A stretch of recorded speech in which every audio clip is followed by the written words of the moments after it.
আসসালামু আলাইকুম আঙ্কেল। তুমি এখানে? আঙ্কেল আমি অয়ন। তোমার নাম তো আমার শুনতে হবে না, তোমার আমি ভালো করে চিনি। এখানে কি চাও? আঙ্কেল আপনার মেয়ে। তোমা, তুই আমার মেয়ের নিয়ে পালাইছস? না না আঙ্কেল আপনি ভুল বুঝছেন। তোর কোনো কথা আমি শুনতে চাই না। তুই আমার মেয়ে হয়ে একটা মাস্টার ছেলের সঙ্গে পালাইছস? একটাবার একটু কথা চুপ, একদম চুপ কর।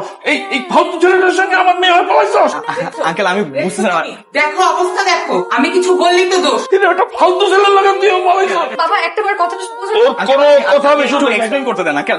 আপনি পুরোপুরি ভুল কোনো বলছেন। এক্সপ্লেন চাই না। তুই আমার মান সম্মান ডুবাইছস। তোর মতো মেয়ের জন্ম দিয়ে আমি পাপ করছি। তোর মুখ আমি দেখতে চাই না। যা, এই বাড়ির দরজা আজ থেকে তোর জন্য বন্ধ। যা, বেরো। একটু শোনেন না একটা কথা আমি শুনতে চাই না। শোনো বাবা, কিরে রাতে কইছিলি ওকে? মা বাবা থাক থাক, সালাম করা দরকার নেই। ভাবি, আমার ভাবি। আসসালামু আলাইকুম ভাবি। ওয়ালাইকুম আসসালাম। অয়ন ওকে? ভাবি ও তমা, আজকেই পরিচয় আমাদের। এই ব্যাগ?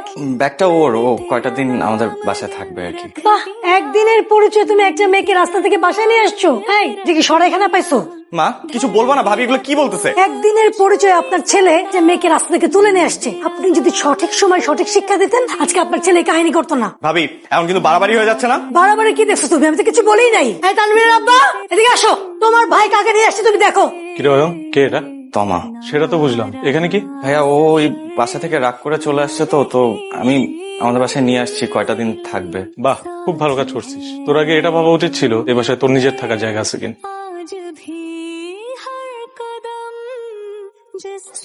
আমাদের ট্রেন দিয়ে করলাম আজকাল রাতটা কোন রকম কাটাও। আমি চাই ফজরের নামাজের পর পর আজান দিব, তুমি হেঁটে যাবে গা বন্ধু। আমি কই যাবো? কি করতেছিস না কই যাবো এটা তার আমি জানি না। আমি তো তোমার কন্ট্যাক্ট করে আনে নিয়ে আইনি যে বন্ধু তুমি আহো। আমি থাকি বেচালার বাসায়, দুইটা পোলা একটা মায়া, বাড়িওয়ালা যদি জানে কি করবো? আমি এই ব্লেম নিতে পারবো না। ওরা তো কি ভাববো টুয়া। আচ্ছা তো পারি তুমি ভালোটা ম্যানেজ করবা, জীবনও পারবা না। আমি যেটা কইছি বন্ধু এটাই তুই যাবি গা। তুই আমার কথা শুনছোস? আমি তোরে কইছিলাম ফেরত দিয়ে আয়। আরে আমি তো ফেরত দিতে গেছিলাম, তোর তো সবকিছু বুঝায় বলছি, ওরা ফেরত নেয় না। এ মাল নিব না। আচ্ছা আমি চুপ। আমি পার্টিশন হইবো নাকি আমি বাইরে যাবো গা? এই যে একটু শুনবেন, আপনাকে ডাকে? আমি মনে হয় আপনাকে খুব বিপদে ফেলে দিয়েছে, তাই না? আরে না না না না, আপনি ভুল বুঝতেছেন। ও তো অনেক খুশি। আমি ও যেটা বলছে ঠিকই, আমি অনেক খুশি। আপনার কিছু লাগবে? না,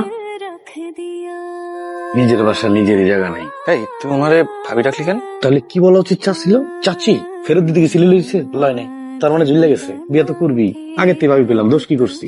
গোমা গোমা, তারপর তুই একটু বইস, আমি ঘুমাবো।